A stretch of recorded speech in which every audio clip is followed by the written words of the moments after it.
Hello बच्चों, so let's see this question. So the question says, यहाँ पर हमको एक इनइक्वालिटी दी हुई है और इनइक्वालिटी है माइनस का 2x is greater than 5 where x belongs to z। तो हमको ये इनइक्वालिटी दी हुई है, z का मतलब होता है इंटीजर। तो इसको हमें सॉल्व करना है। तो यहाँ पर इस क्वेश्चन को सॉल्व करने के लिए जो हमारा की कंसेप्ट होगा, the key concept to solve this question is, हमें यहाँ पर सबसे पहले तो z के बारे में पता होना चाहिए। जैसा कि मैंने आपको बताया, z is nothing but it stands for integer. इसका मतलब होता है इंटीजर, ये रिप्रेजेंटेशन इंटीजर का। फिर आपको पता होना चाहिए basic rules of solving inequality. अब बेसिक रूल्स में आते हैं आपके पास, जैसे कि जब आप माइनस साइन का मल्टीप्लाई करते हैं in the inequality on both sides, तो sign of inequality will get reverse, या फिर बोल दीजिए sign of inequality will get change.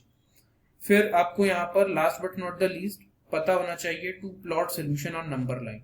To plot solution on number line, तो यही हमारा की कंसेप्ट होगा। तो आइए अब हम हमारे की कंसेप्ट को इंप्लीमेंट करते हैं और क्वेश्चन को सॉल्व करते हैं।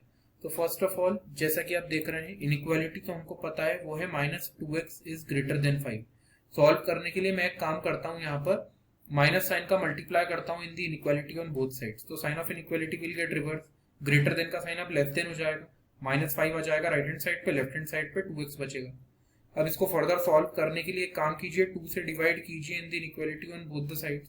तो जब आप 2 से डिवाइड करेंगे तो यहाँ पे 2 और 2 कैंसिल हो जाएंगे, 2 और 2 कैंसिल हो जाएंगे, तो x बचेगा less than, x is less than -5/2 कितना होता है, माइनस का 2.5 होता है, माइनस का 2.5 होता है। तो ये हमारा रिजल्ट है, तो यही हमारा रिजल्ट है। अब इसको सॉल्व करने के लिए हम क्या करेंगे, अब आप इसको कंपेयर करना पड़ेगा। देखिए, जैसे x is less than minus of 2.5 है और x साथ ही क्या है, एक इंटीजर है, तो -2.5 से जितने भी छोटे इंटीजर्स है ना, वो आपके आंसर होंगे। तो यहाँ पर करली ब्रैकेट बना देते हैं, तो वो सभी वैल्यूज लिखेंगे, इंटीग्रल वैल्यूज जो -2.5 से छोटी है, जो कि लेस देन है -2.5 से।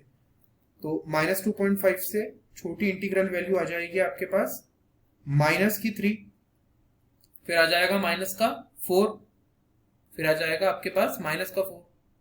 -2 इसलिए नहीं ले सकते बिकॉज -2 तो बड़ा होगा -2.5 से, -2.5 से छोटे वैल्यूज, तो -3, -4, फिर -5, फिर -6, और ऐसे करते हुए आगे जितनी भी वैल्यूज आ रही है टिल -इंफिनिटी, जितनी भी इंटीग्रल वैल्यूज हैं वो सब आपका आंसर होगा। सो ये आपका जो सेट आया है, it is the answer of this question. So this is the answer of this question and that is all about solution of this question. So I hope you understood the solution well. Wish you best of luck, and with this, thank you.